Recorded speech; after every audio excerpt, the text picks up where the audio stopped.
Hello and welcome to another video with Techcanvass. In this, myself Priyanka Nature, and in this series of videos, we are going to discuss about how you can prepare for PL-300 certification exam and how you can successfully clear the PL-300 certification. So this is the second video in this series, and prior to that, you do go and watch the prior video, which is how you can prepare and how it takes you to how much time it takes you to realistically prepare for the certification exam, and there we have discussed all that in detail. Now in this video I am going to discuss and give you some tips and tricks so that it will helpful for you to crack PL-300 certification exam successfully. So as you all know that PL-300 certification exam is online exam, and the question being asked is MCQ based. Okay, so PL-300 certification exam basically focuses on four key skill areas. That is what we are going to discuss today in this video. So those four skill areas are: prepare the data. So somewhat around 25 to 30% questions comes from this particular area. Model the data, so how you can create the semantic model, the DAX, all that thing comes into this. So around 25 to 30% of the question will come from this particular area. Then comes visualize and analyze your data. So visualization requires knowledge of all the visual elements, the graphical representation, which scenario, which graph to be used, what is the best practices, the color formatting, the conditional formatting, the slicers, the bookmarks, or what you say, and a little bit of DAX as well. So analysis of the data, so measures, dimensions, all that calculation, slicing, dicing, all that comes into this area, which is again covers 25 to 30% of the questionnaire. Last is manage and secure. Power BI is related to governance and administration part basically, and big time will be covered from Power BI service per se. Okay, so what are the workspaces, how to publish your reports there, row level securities, gateways, and alerts, Q&A, all that portion comes into roles. Okay, very, very important. Which level of roles, or which level of access you need to provide to your audience so that they can access your reports and dashboard comes into this particular area. So very, very important. So around 15 to 20% of the questionnaire will come from this. Okay, as I said already, it is MCQ based questions, so the questions may not be very straightforward. So you have to get inside the, be very thoroughly aware, and be prepared for these areas. And I'm going to show you some of the questionnaires how it will come. There will be a lot of questions which is scenario based. So it'll one scenario will be given to you with the four question, and those options would be also very confusing. Okay, so mind you have to be thoroughly prepared from conceptually understanding the the topics to hands-on of it as well. Okay, let's go. So first question from Power Query related, means preparing your data. Okay, so here in this you will be asked in a in the question that you have two tables that you wanted to join. Now where you wanted to see all rows from one table and only matching rows from table number two. So what is the correct solution? Now, you all will be wondering that we do not have seen anything like joining in Power BI, right? We have only know about merge and append. right? Now, how merge works and how append works, what kind of a joins internally it uses, you need to be aware of all that thing. Hence, you should be thoroughly, cover all these topics before you answer this. So basically, in this, use the merge function to create left join. Basically, so if you use merge function, if the structure is same, it will merge the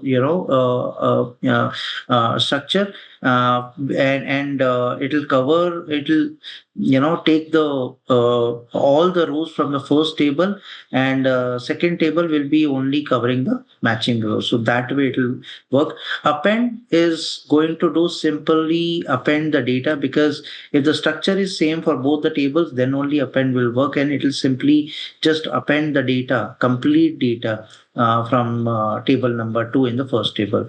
So in this case, option B would be the better, correct answer. Second question could be related to semantic model. Here in this case, I'm just covering a sample question, so you'll be aware that what kind of a question may come. So here in this case, you plan to add two data in Power BI Desktop from a new data source. You are evaluating whether you should be using DirectQuery storage mode or import storage mode. So you need to be aware of semantic model modes.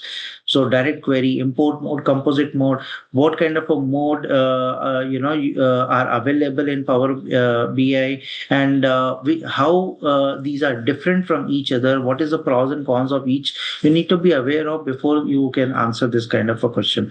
So what are the two benefits using DirectQuery instead of import mode? So you need to be choosing the direct, benefits of it. So the benefits are minimizing local space usage, because you are not going to import the data in the local device. Okay, the data is coming from directly the databases, hence DirectQuery is being used, right? So, and no need to do for a data refresh, because when you are directly pulling out the data from the databases, it is automatically refreshing, right? So these are the two main benefits you will get the moment you use DirectQuery. Third is related to data modeling. So you need to be aware of, data modeling, semantic models, star schemas, snowflake schemas, and so on, right?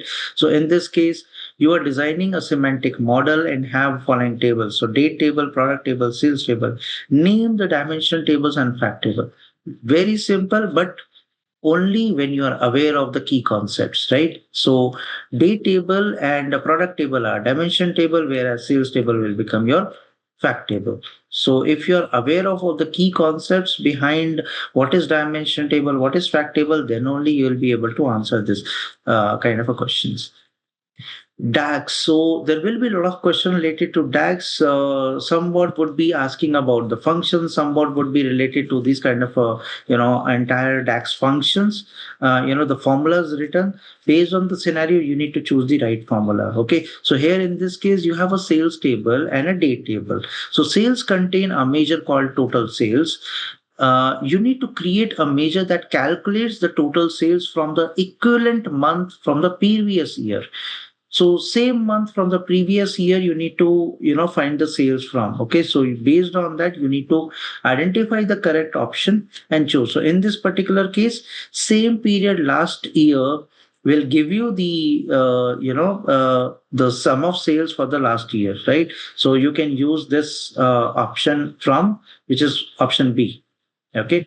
So here is the answer you get. So, but obviously you need to be aware of all these DAX functions, which function does what, and in which scenario you can use it. Then only you will be able to answer it, right? So some questions related to data visualization.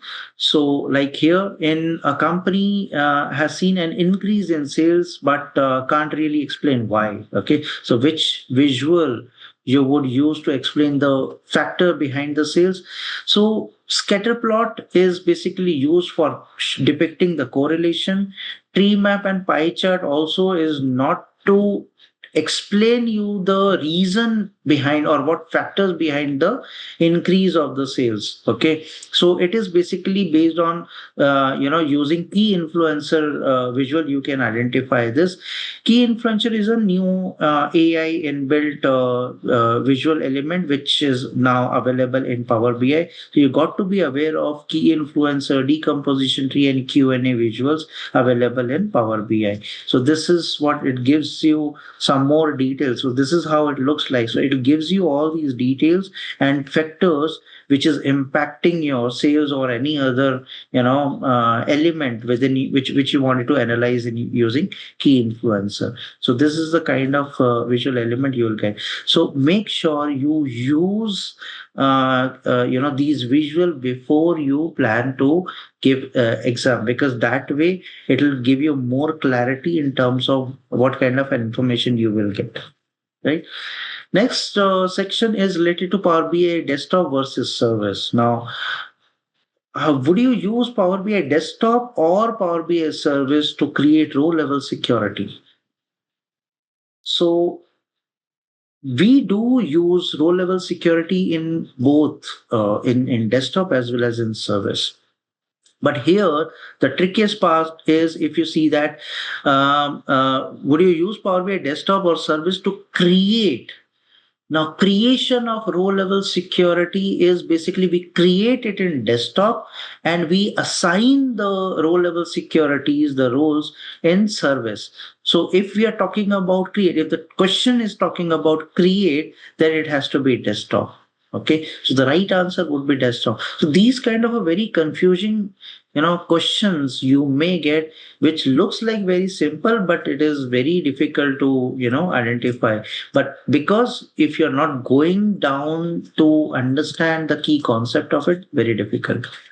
Okay, next is managing workspace and dataset section. So here is a question related to your access. So you need to provide a user the ability to add a member to a workspace. The solution must use the principle of least privilege.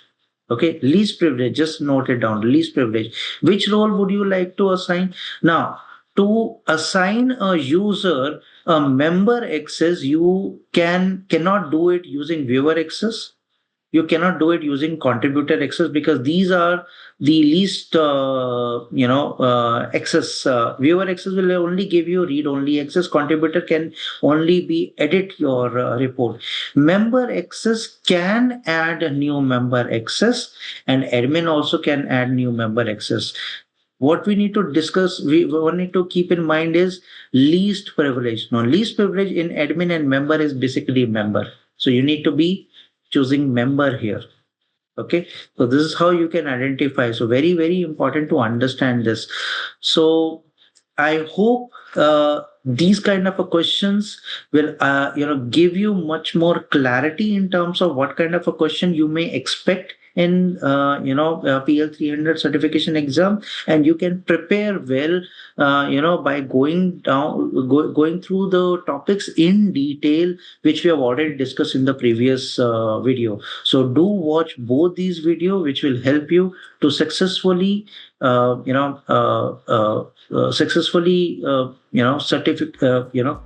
this PL-300 certification exam. Till then, do take care of yourself. Thank you so much for watching this video.